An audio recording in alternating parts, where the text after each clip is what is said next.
today I'm going to be talking about the Back from the Brink project that I've been working on in Rockingham Forest, and I won't just be focusing on the reintroduction. I've got they've kind of given me an hour to speak, so I will be looking at some of the other work that we've been doing, but I will be talking quite a lot about the introduction as well.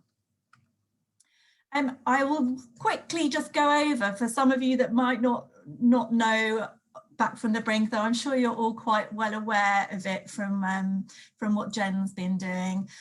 So just an overview that it's 7 conservation partners getting together to try and focus on a slightly different way of working so that we could all do much more than we can as individual charities. So it included ourselves, Butterfly Conservation, like Jen, that's who employs me in Rockingham, Bumblebee Conservation Trust, Bug Life, Plant Life, Bat Conservation Trust, ARC and RSPB. And it's all under the banner of Rethink Nature. So it was originally a 4-year project that should have ended around now, actually. We'd have had a couple of weeks to go if it had stuck to the original timetable, but because of the pandemic, most of our projects have got extensions for some length. My project now continues until July. Jen's got slightly longer till August, and I think the whole programme's going to end in November. But it's a large amount of money, over £7.5 million, of which £4.5 million came from National Lottery Heritage Fund.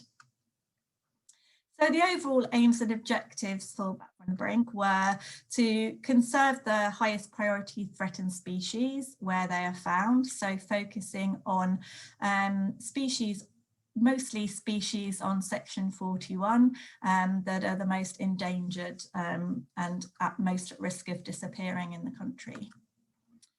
And as I mentioned earlier, it was a big focus has been trying to work together and to provide integrated advice for multiple species that we might be working on.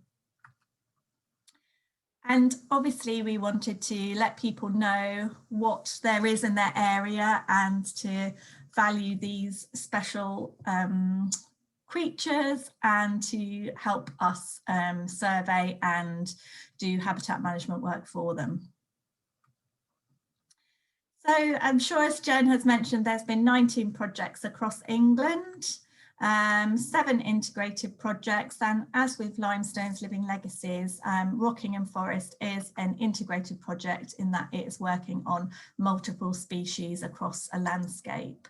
I'm just going to put my pointer on.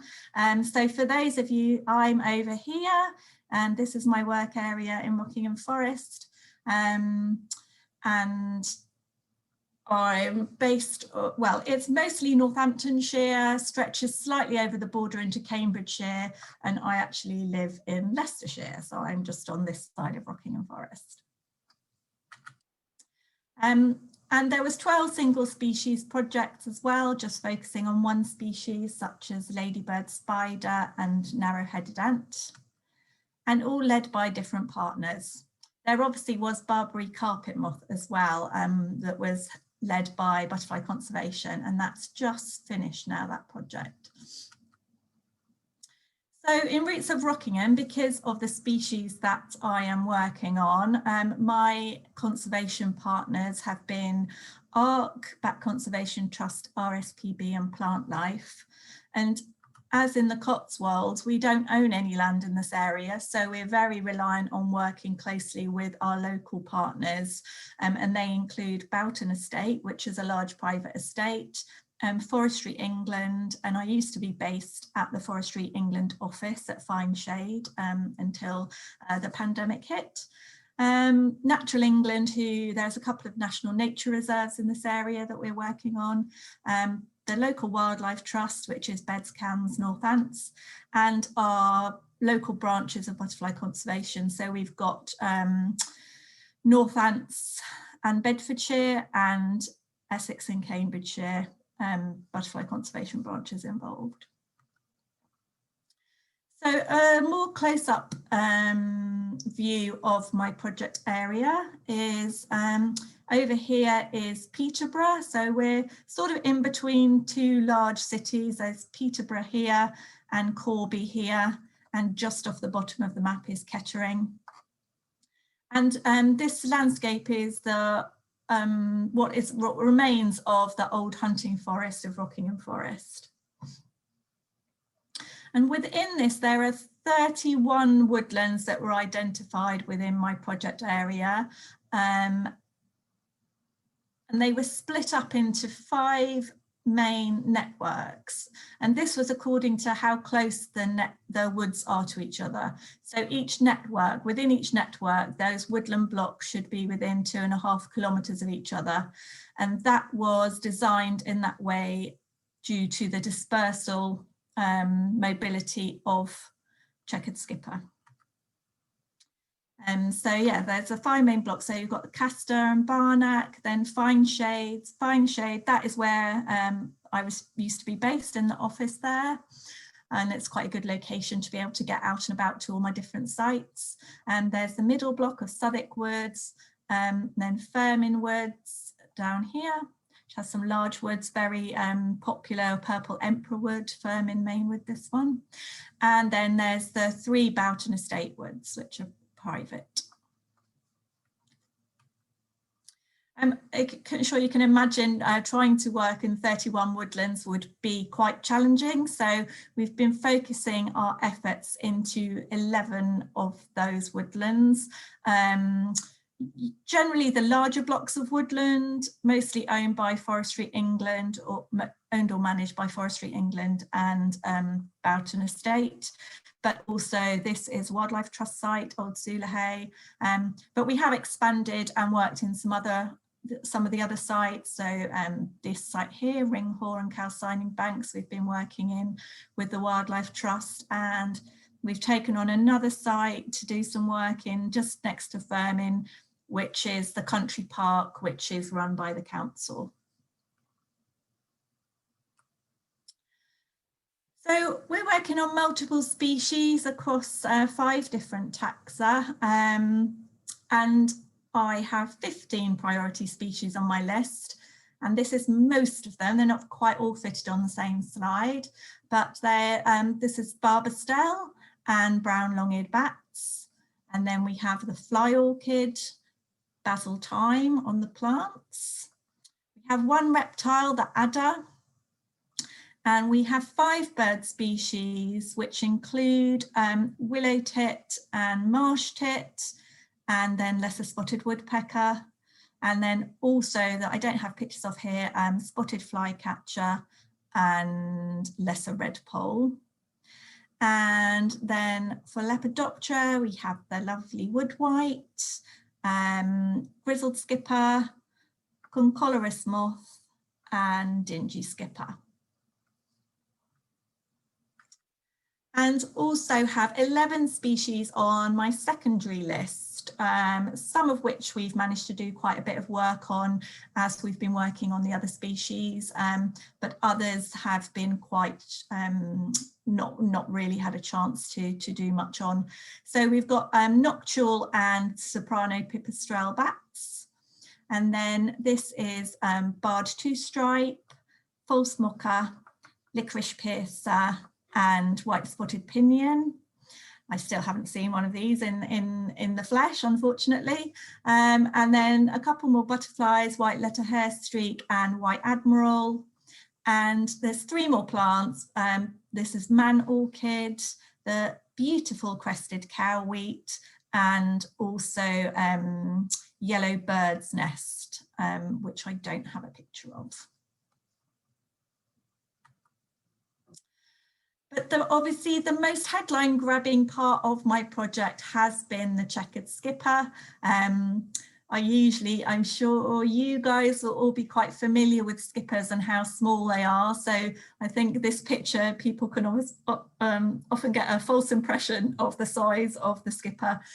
So I often have a little cardboard cutout to show people what real size is like. So just to show how small it is and how difficult it can be when you're trying to spot it. So some of you might already be aware, but in the UK, prior to the reintroduction, the Checkered Skipper was confined to Scotland and to an area around Fort William. But as you can see from the dots in the map, this was one of its former strongholds, the area of Rockingham Forest, which is circled there, hence trying to re-establish it in its former landscape. It used to be a common site in the woods of Rockingham Forest, and this map, which we do have a PhD student, Jamie Wildman, who's been doing a lot of work on Checkered Skipper, and he's been collating immense amount of records of sightings of Checkered Skipper from historical collections. So this map might get updated over the next year or two as we get the information from him. So it might be slightly out of date, but it is roughly, it's roughly comparable with what he's been finding, is that it seemed to decline quite rapidly after the 40s. So after the war, it started declining, and then they really started, people didn't really notice it declining until about the 70s, when people started saying, what's going on with Checkered Skipper, and started to do some research and to go hunting for it. But by that stage, there was very few sightings remaining. And the last sightings were actually in 1976, just over the border in Rutland at Luffenham Heath.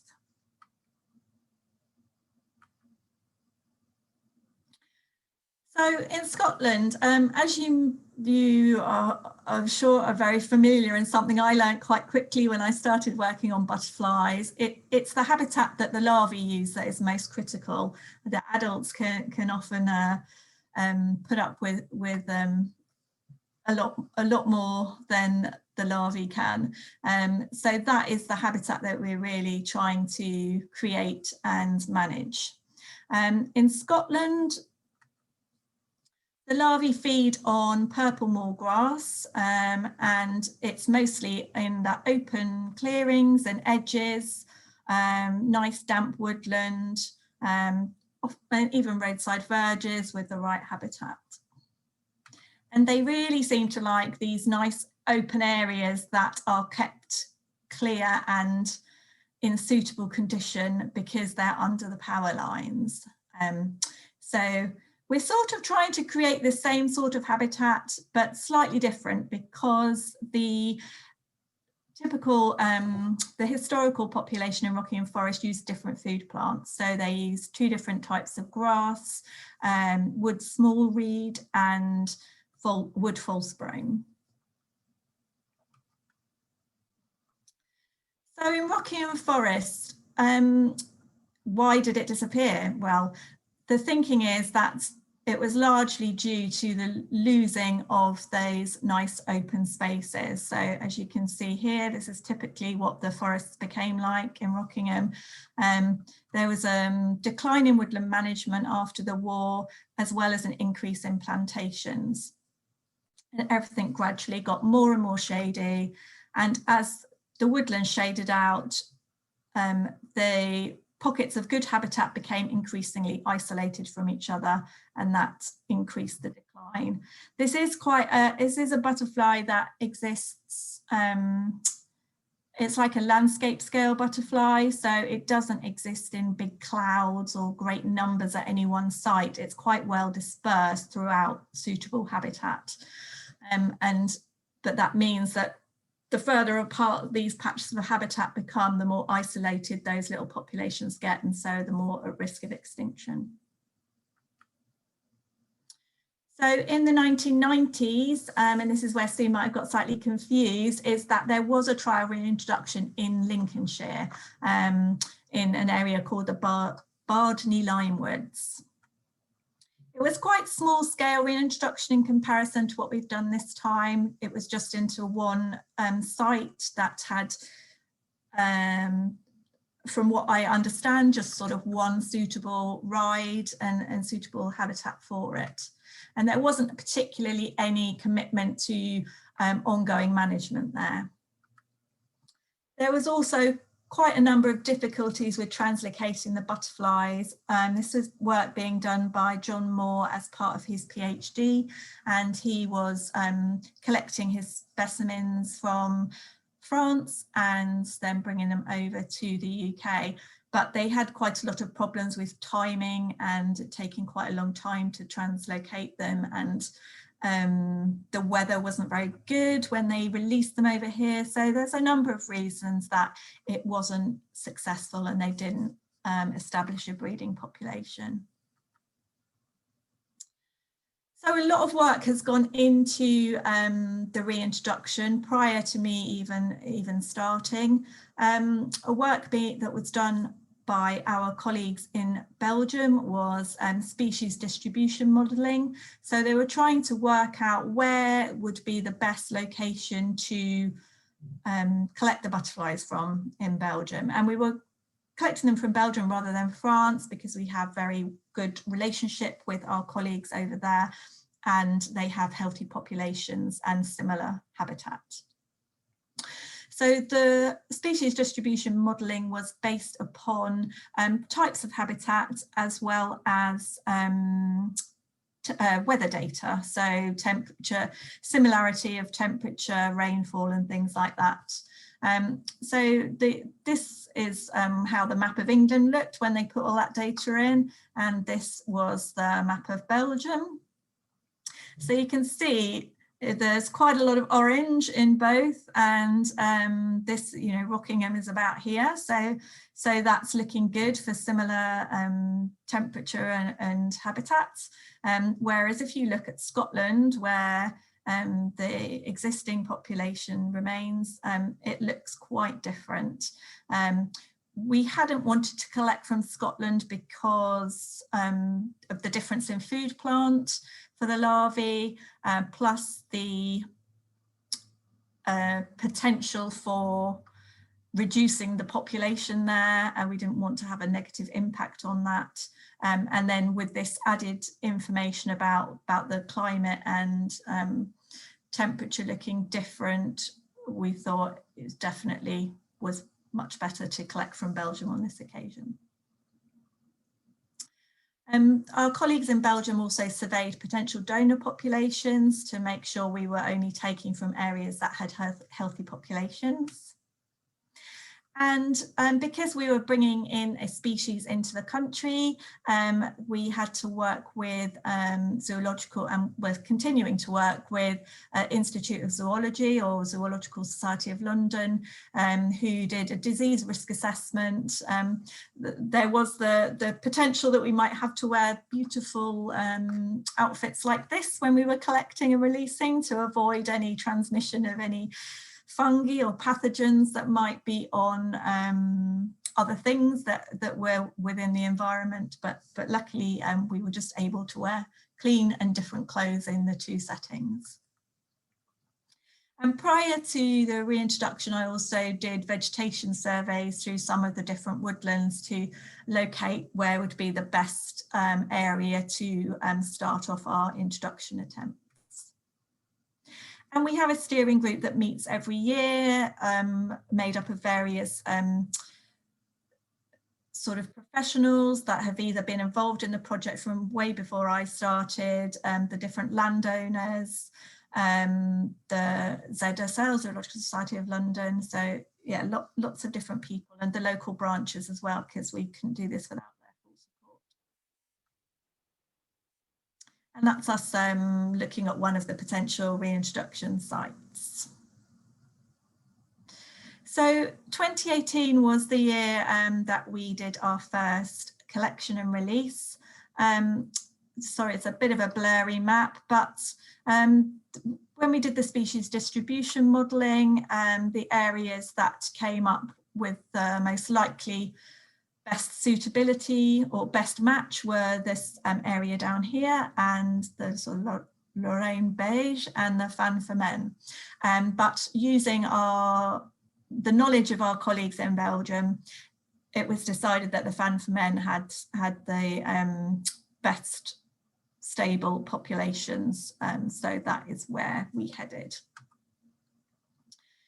We needed a large team, so we were only there for 2 days, so we had a large team of us trying to collect. a few of us from BC, if you might know Sam and Nigel, and then from ZSL, our vet that came with us to do the checks, and that's Jamie, the PhD student. And this is Philippe and Dirk, who are our key contacts in Belgium, and some amazing volunteers who are all either doing PhDs, or they actually worked in butterfly conservation in Belgium, and they were happy to give up their time to come and help us collect. So that was amazing. And this was sort of one of our first sites we went to. So it was nice to see the habitat they were coming from and to see how similar or not it was to what we have in Rockingham.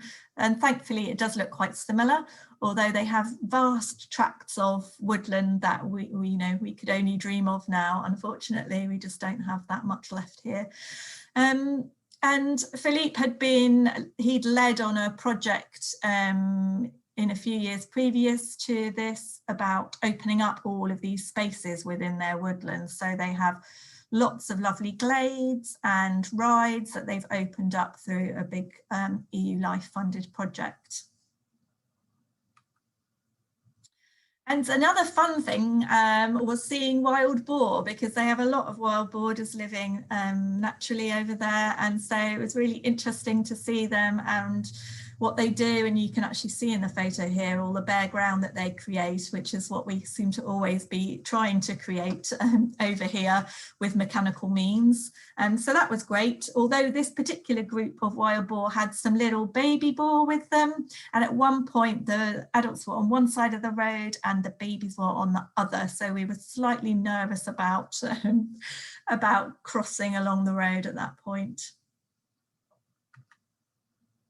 And this was my first ever checkered skipper in real life. I hadn't actually seen one alive before then. I'd only seen some pinned specimens, so it was very exciting to be able to see my first one. So when you actually manage to find one, as I said, they're quite sparsely distributed, so even spotting and catching one can be quite a challenge.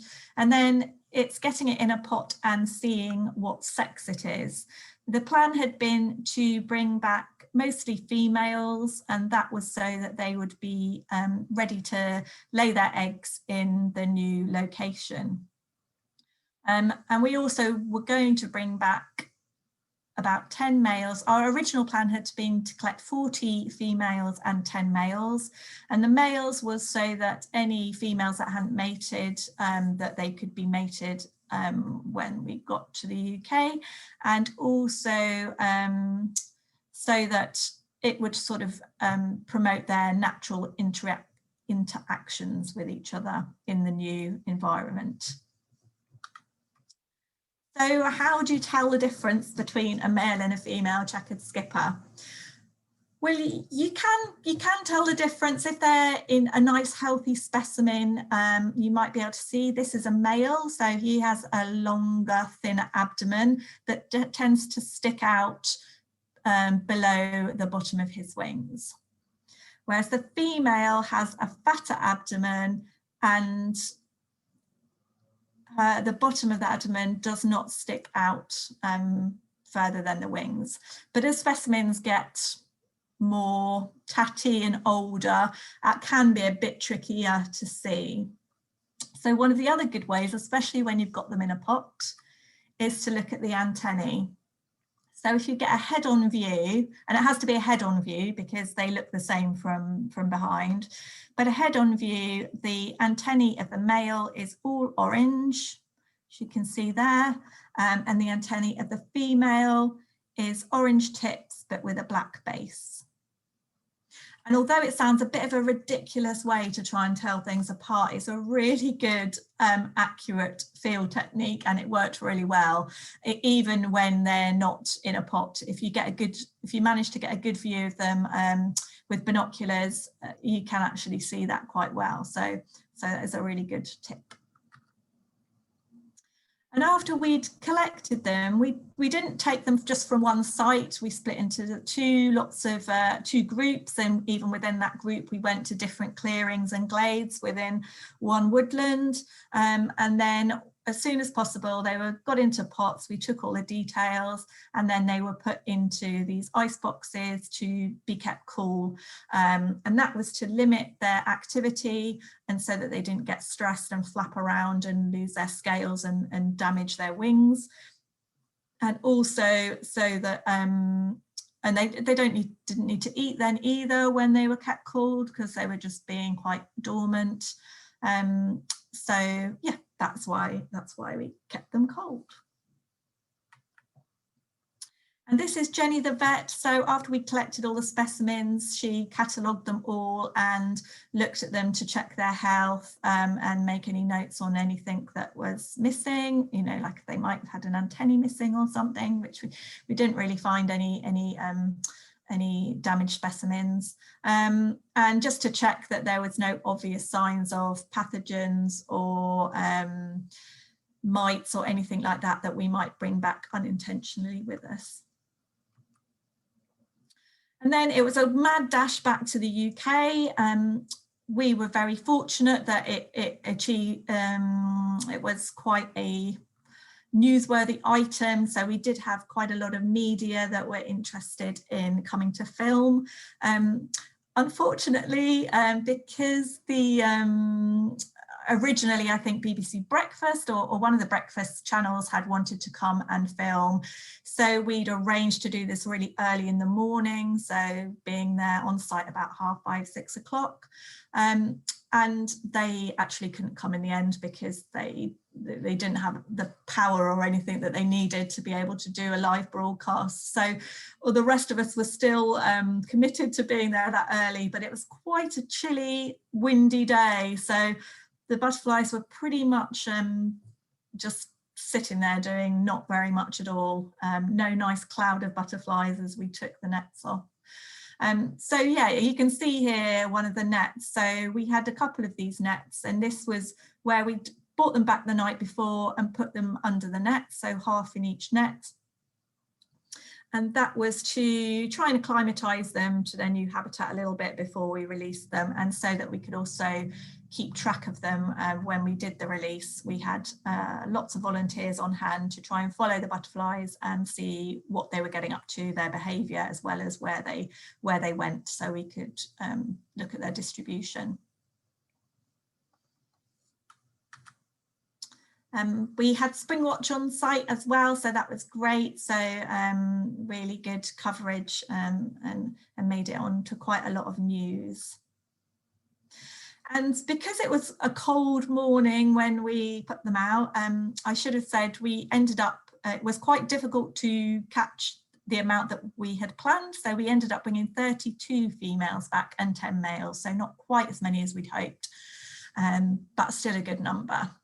And this is a male here, you can see, with his orange underside to his antennae.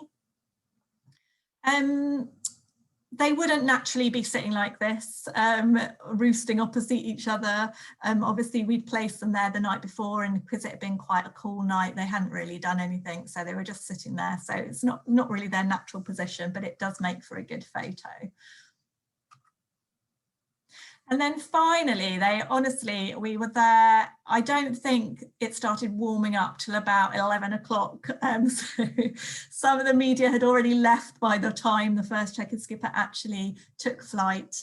But finally, they did start warming up and nectaring. That was the first thing most of them did when they were warm enough and started moving, was find some bugle, which is one of their main nectar sources, especially in Rockingham area. They'll use bluebell a lot in Scotland, but bluebell, we don't have that many bluebells in our woods down here. And they also, they're often not flowering anymore by the time the Checkered Skipper emerge. So there was a lot of monitoring after the initial release. So we had volunteers on site for the next couple of weeks, so we could see how far the introduced butterflies had spread, and they did seem to be dispersing quite well throughout the reintroduction site, which was a positive sign. Then we had a hunt, a larvae hunt. So we didn't observe any egg-laying behaviour during our initial observations. So we thought we'd go and have a look for larvae. And it is very much like looking for a needle in a haystack. We were lucky enough to have Pete Eales come along with us for a day. And when he saw, he's done a lot of work for photographing them up in Scotland, but he did look at the habitats they were in and was a bit like, oh, I don't know, not sure how you'll find them here because there's so much available grass for them, which is great, but it does make finding larvae a big challenge. So this is what we were looking for. So the larvae do form a tube that they pull together with silk strings, and then they sort of live in the tube and feed above and below the tube. So you can get this really distinctive pattern. And this is what we were looking for, particularly at the stage we were looking for them. They go through several different instars, so they can look slightly different at different ages. But this is very diagnostic in its fourth instar when it has this black stripe down its tail and a black head. But we didn't, that lovely tube I showed you earlier was actually a different skipper species, because unfortunately there's other skippers that also have exactly similar tubes. So this was a large skipper, which is predominantly what we found. And they do have, you can see there's no nice little black stripe, and also there's none of the sort of stripiness that you could possibly see on this one's quite a stripy caterpillar, and this one is just quite plain, a uniform colour. So then we had a few months wait, obviously, from the reintroduction, which took place in May 2018. So I don't know if you'll remember now, but it was a really hot summer 2018. It was a very, very, very dry. And a lot of places looked really parched and just dead grass. But this is what our rides looked like in the reintroduction site. So amazingly, because they weren't cut, they still looked green and quite healthy. And this is the false brome grass. And this one here is the Calamagrostis, the wood small reed. So still looking pretty green considering it was a crazy hot summer. And so we were on tenterhooks in May. We heard that Checkered Skipper were on the wing in Belgium. We heard they were on the wing in Scotland, but we still hadn't had any sightings. We had volunteers out surveying every day on site. And then on May the 19th, when I was actually with another event doing a butterfly walk, I got a phone call from my volunteer on site saying he'd just seen the first Checkered Skipper, which was this male. And this is the picture of the actual first sighting that we had. So that was really exciting news, and a big sigh of relief as well came from everyone at BC that had been involved to have this first sighting. And that's a picture of the first female, and Dave James, who was the lucky person to spot the first Checkered Skipper, is actually the county recorder for butterflies in Northamptonshire, so I think it was quite fitting. So yeah, as I said, we had volunteers on site. This is Jamie again, who's doing his PhD, and then lots of volunteers, all very keen to get involved, yes, with some pictures of getting their pictures of Checkered Skipper, but also really helping us see the distribution of the skipper and how they were doing. And yeah, in that first year, we had 105 sightings of the English Checkered Skippers in that year, and they had dispersed quite well throughout the site. We also went back to Belgium again to collect some more adults. So this is our collecting team on that year. And then this is bringing them back. Luckily, no media circus this time, so it was a bit more of a relaxed affair. We had again, we had a vet with us, Tammy this time, to check the butterfly health before, both in Belgium and when we released them. And this is Caroline Bullman from BC, who was marking the butterflies before they were let loose in the new habitat, because we needed to be able to distinguish the Belgium released ones from the English emerged ones. And so this is, it wasn't very high tech, it was just basically a blob with a felt pen, just so that it would be visible to our volunteers. Obviously, if it was just skimming past you, you would be hard pressed to see that, but if you get a good view of it, you can see the markings, and we marked them both on the top and underneath, so you could see it from different angles. And then these lot got very excited, because just as we were releasing the Belgians, a English checkered skipper came along, fluttering down this ride. So it was just perched here, I think, where this lady's taken a photograph. So they were all very excited to see their first English-born checkered skipper as well. So we went back again. We weren't put off by our lack of success in the first year, not finding any larvae. We went back again to look this time in 2019, and we found some. So Andy Wilds, he's another of our branch members, spotted the first one. And actually, you can see this doesn't have the black stripe. So this is actually a 5th instar. But it is a lot. You can see the sort of distinctive, almost like white stripes, and it's quite a bit bigger than large skipper larvae would have been at this stage. When you find them together, the large skippers are behind in their development compared to checkered skippers, because checkered skippers emerge, the adults are flying a lot earlier than the large skipper. So yeah, so it was but really exciting to find some larvae as well. And this, we did also find 4th instar, so they were just in that stage of changing when we found them.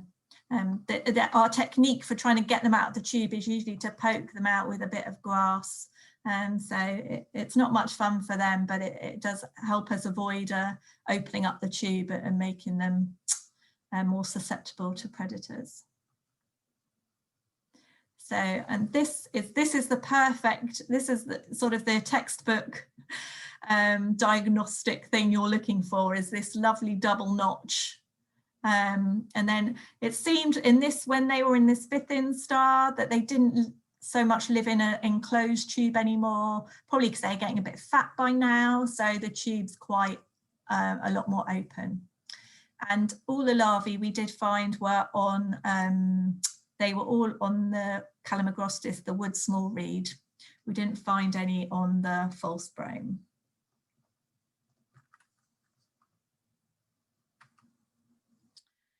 So I'm just going to move on. I'm way out of the time. I'll try not to keep you too long. So we've been doing a lot of habitat management for checkered skipper, as well as our other species, throughout different woodlands in Rockingham. Oh, I should say, actually, we did, although in 2020 we weren't able to survey for the full survey season because we were still in lockdown when checkered skipper were emerging, but we did have sightings again in 2020. So it's looking quite promising at the moment, though every year it's always a bit fingers crossed and hope that we get to see them again. So yes, these are just some of the pictures of the ride widening. So as I said earlier, one of the reasons we think checkered skipper declined is because of the closed up rides and the dark rides, so opening up lots of rides within different woodlands so that there's room for the checkered skippers to spread into. So this is always looks really devastating when you first do it. This is an operation which we did using a biomass contract. So they then use everything that they've cut for biomass, and it's actually you can offset the cost of the operation against the value of the biomass. So it means you can get a lot more work done for less cost, which is great. So this is some of the work that we did a couple of years ago. And yes, so this is just to show that whilst it can look quite devastating at the beginning, it does soon recover. And this is just a few months later where it's already growing up and everything. So really looking forward to seeing how this site develops. So this is just some other before and after pictures of some of the other sites where we've been opening up. Some of this has only been done this winter, so it's still quite early on. And then another thing that we've been doing is doing some mulching. So this is using a machine to take out all this ride side vegetation. And the reason for doing that, so I've got some before and after pictures there. The reason for doing that at this stage is, and that's one of the mulchers in action. This is one that you can see it's actually on tracks. And that was because it had been a really wet winter and we couldn't send in the usual machine, which is on wheels, because it would have created too much damage. So we had the tracked machine, as it creates much less damage, but it is generally a lot more expensive, which is why we can't always use it as standard. But yeah, the mulcher is to take out all the stumps and the woody growth, and that's so that this area can then be mowed on a rotational basis and therefore maintained in a suitable condition. So again, it can look quite destructive at first, but it does soon recover, and it will mean that these areas can then be mown and kept open, whereas normally they would just grow up with woody vegetation if they don't get mown, and they soon become dark and less suitable. So this is just a summary of the work that we've carried out over the project. So we've widened 7.5 kilometres of ride across 5 sites. We've done over 19 kilometres or 21 hectares of mulching of those ride edges to maintain, to make them suitable for rotational mowing. And there's an additional 10 hectares of rides that have gone into rotational mowing through a countryside stewardship agreement on the private estate. We've also done some cut and collect in a glade at one of the sites to improve the vegetation structure, and done some ditch management using side-arm flail to again to maintain that in more suitable conditions. And I am going to show you some pictures now of the some of the other work that we've done for other species. It's not all been about the checkered skipper. So we've created 2 hectares of clearings for adder. We've carried out air raid shelter improvements. So we've got quite a lot of bomb shelters in the woods here left over from the war that we have improved as bat hibernacular. We've done a tree veteranization trial because a lot of our woodlands don't have many old trees. So this is a way of trying to encourage the tree to age quicker and gain some of the features that bats like using for roosts. And we've done some bare ground creation for basil thyme, fly orchid and dingy grizzled skipper, and also some coppicing for fly orchid. So I've just got a few pictures of some of the other work. So clearings, so fine shade, these are for adder. So they've just been done this winter, so we're really looking forward to getting out and doing a bit of surveying in those this year and seeing if the adder seem to like them. This is coppicing we've done for a fly orchid. Again, some of this work, it might take a little while and we might not be around to see the results because species don't always respond super quick, but we're hoping that the work that we've been doing will encourage these species to increase their population sizes. And yeah, this is some of the bat hibernacular work. So this is just before, you can see it's quite empty, although they had put at the back, you can't see that well on this photo, but they had put in these sort of bat boards, which the bats can go up and roost. But what they seem to really like is these breeze block towers. And you leave gaps, these are hollow bricks as well, and so they've got gaps between them, and the bats crawl in and use them, and they have already been used, even despite only going in quite recently. And this was some of the tree veteranization work that we were trialling. So it's just been done on 9 different trees at fine shade, and this is one of the guys climbing. So different features we've been trialing, and they were on oak and beech, different species of tree as well. So things like the woodpecker holes, and this is a lightning strike, and they also cut slots and things like that into the lightning strike as well. But again, it will be very long-term monitoring that we're hoping the local bat group will take on, going back and having a look at these every 5 to 10 years.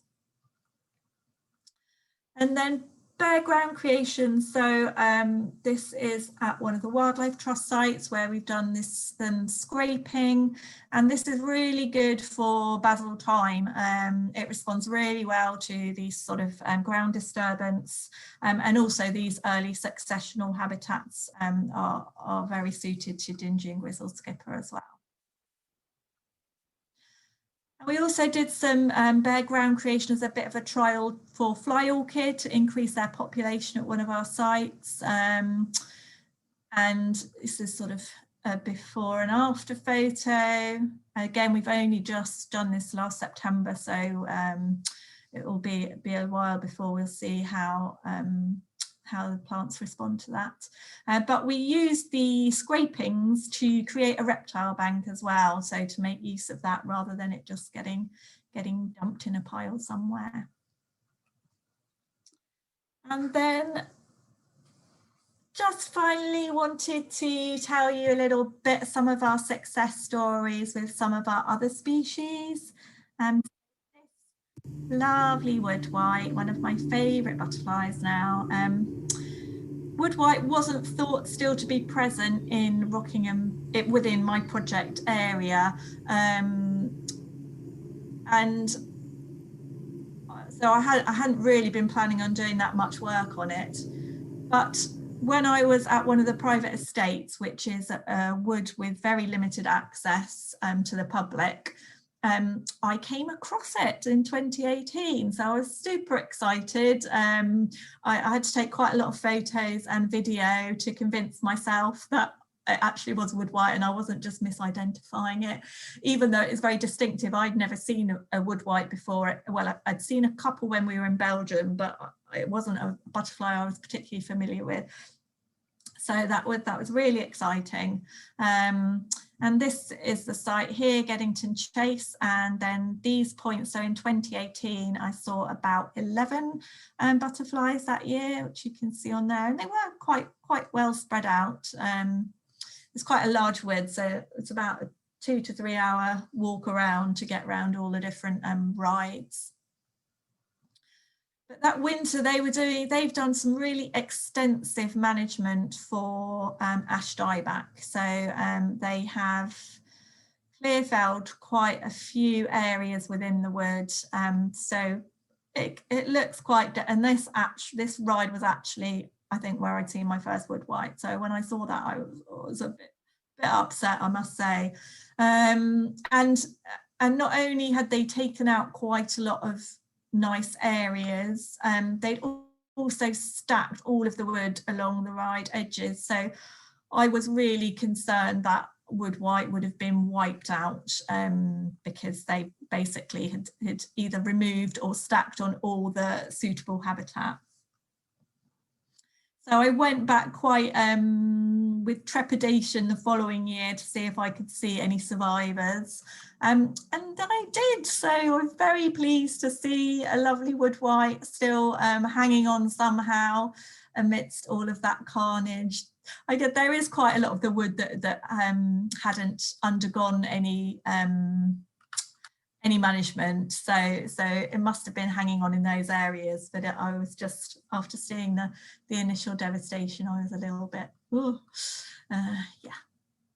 And I saw a similar number of wood white that year, so slightly less, I think, less sightings, but again, you know, were sort of distributed in different areas.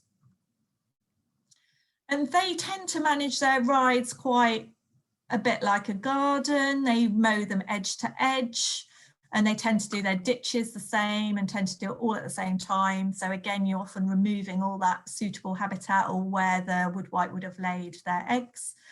And so we did, they were going into countryside stewardship. So as part of that, we got a lot of these rides into rotational mowing. So they now mow these sort of edge bits on a 2-year rotation, and that it seems to be working well.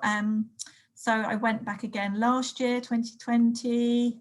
Also, this is looking at the rides when they've not just been cut, so you can even see the meadow vetching there. So obviously visually looks a lot more attractive, but then you've also retained all of that vital habitat. And then 2020, you can just see by all those dots, it was like a crazy bumper count. So we had 54 in 2020. So that was super exciting. I can't say that's obviously a direct result yet of the change in management, but hoping that has had an impact. They could just have been having a bumper year. So it'll be interesting to see how this year pans out for them. And so that was just, this is just to show the change in sightings. So that's 2018, then 2019, and then 2020. So you can see how it suddenly seemed to have exploded.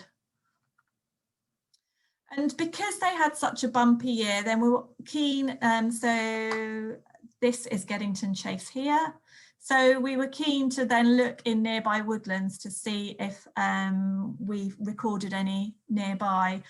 Because they do tend to, in a bumper year, they'll head out and look for new areas to colonise. And I was hoping we might find some in this wood. These are both private, the part of the same private estate, but we didn't have any sightings in either of those. But we did have some sightings in this wood here and also in this wood. So that was great. So we know they can get there. And because these are both having improvements done on them and having some rides opened up, then we know that there should be suitable habitat. They have been here in the past, but they hadn't been seen for some years. So we think they should be able to recolonise there in the future. Only 1 or 2 sightings in each one in 2020, so they probably haven't established a population yet, but hopefully the signs are looking good. And I think I'm getting towards the end, but I just didn't want to leave the moths out, and this is one of my favourite moths, the Licorice Piercer. So we did quite a lot of work on looking for that. It's a day flying moth, so it's an easy one to go out looking for, and it is found on wild licorice. So we basically targeted either areas we knew there was wild licorice, or using BSBI records, we went back to locations where it had been recorded to see if we could find the plant and therefore find the moth. This, I think, is me having a sneaky look for a Licorice Piercer. They like lovely sunny afternoons. So that's the best time to look for them. So that's a great time to be out hunting. They don't often sit that still, but there are some other similar looking species. So you do have to check the markings to make sure it's got the right number of stripes on it. So yes. And then this map, it shows, so the pink dots are sightings prior to 2018. So you can see there weren't that many dots on the map prior to 2018, but we've had a big effort looking for sites since the project started, and we've added all these new blue dots to sightings, and some of those have really good numbers as well. So for example, this site, I think there was 25 counted in one session, and I counted about 15 over here as well in one afternoon. So yeah, that was great. And really are getting towards the end now. So I've been very much talking about the habitat management and the reintroduction, but just one side on all the other work that my colleague Liz has been doing on engagement.